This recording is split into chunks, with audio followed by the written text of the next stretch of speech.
ஏஸ்டிஆர் 48 படக்குழு வெளியிட்ட latest update. நடிகர் சிம்பு நடிக்கும் ஏஸ்டிஆர் 48 திரைப்படத்தின் படப்பிடிப்பு பிப்ரவரி 2ஆம் தேதி தொடங்கவுள்ளதாக படக்குழு அறிவித்துள்ளது.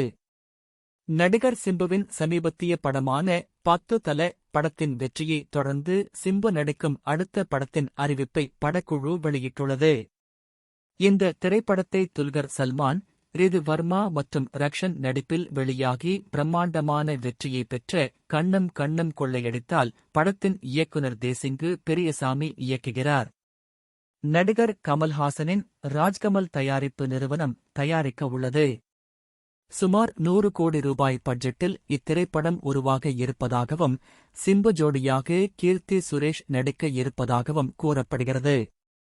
இதில் முற்றிலும் வித்தியாசமான இரு வேடங்களில் சிம்பு நடிக்கிறார். இந்த ஏஸ்டிஆர் 48 திரைப்படத்திற்கு இசையமைப்பாளர் ஏ.ஆர். ரகுமான் இசையமைக்க உள்ளதாக தகவல் வெளியாகியுள்ளது. இதற்கு முன்பு இந்த காம்போவில் விண்ணை தாண்டி வருவாயா, வெந்து தணித்தது காடு, 10 தல உள்ளிட்ட படங்கள் வெளிவந்து அதன் பாடல்கள் இன்று வரை பலரின் பிளே லிஸ்டில் உள்ளது குறிப்பிடத்தக்கது.